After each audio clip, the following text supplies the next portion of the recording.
Naglabas na ng statement si Derek Ramsey kaugnay ng luxury sports car na nasa pangalan niya.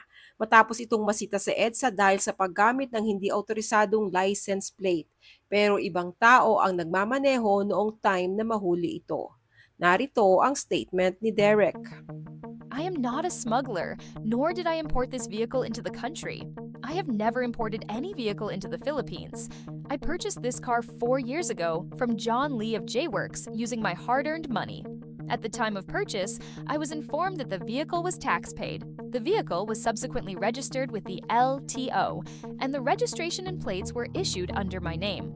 I have no idea why this issue is now happening. I want to reiterate that I purchased the vehicle in good faith and believed that everything was properly documented and legally registered.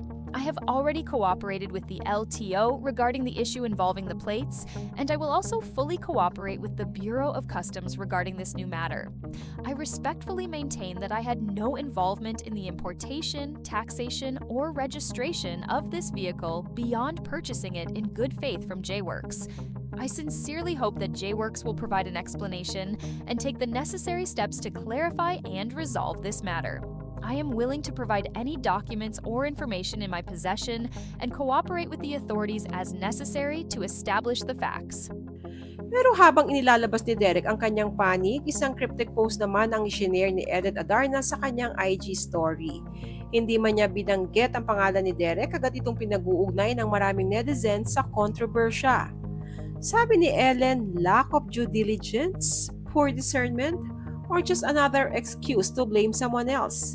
Either way, it's getting so old.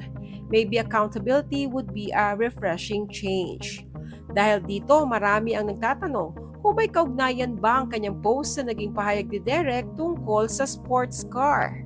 Ano sa palagay ninyo ang totoong storya ng sports car ni Derek na gumamit ng peking plaka? May alam kaya ang aktor dito o totoong inosente siya? Share your thoughts below.